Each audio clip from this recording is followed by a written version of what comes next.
Welcome back, everyone. This is Miriam from Ultimate Solutions.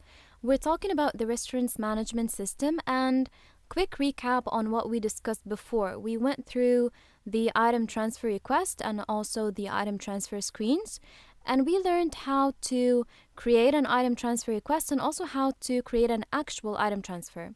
So we also clarified before that you do not need a transfer request in order to process an item transfer. However, if you have basically an item transfer request, you can retrieve that information in the item transfer itself.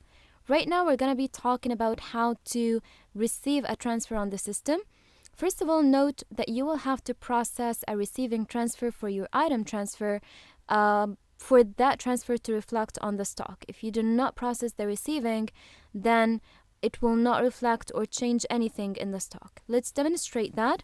We've already created a transfer request and the transfer itself, and now we'll go ahead and receive that transfer. We'll open stocks first of all, and then we will click on add receiving transfer. We will open the screen itself first, then we will click on add. Alright, so you will select the branch. The document number and the date are automatic. And in transferring stock, you will select the warehouse that made that transfer.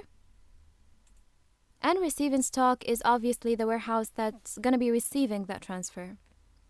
In transfer number, you will select the transfer document number, which is number 1 in this case, since this is the first transfer that we created on the system. But if you made several transfers, then each single transfer you have received will disappear from this drop-down menu. So if you've created like 2 transfers and you've received one of them, then that one will disappear. But if you've created multiple transfers and you have not received any, then you will find all of them in the drop-down menu. Alright, so after you open the transfer number 1 from the drop-down menu, we will click on add receiving transfer. It will automatically open detailed data where it displays the transfer itself, the item, the measurement unit, and the quantity, basically the items that you're receiving. All you will do is just click on save, and that's it. Alright, so you also have the option to print this receiving if you need to.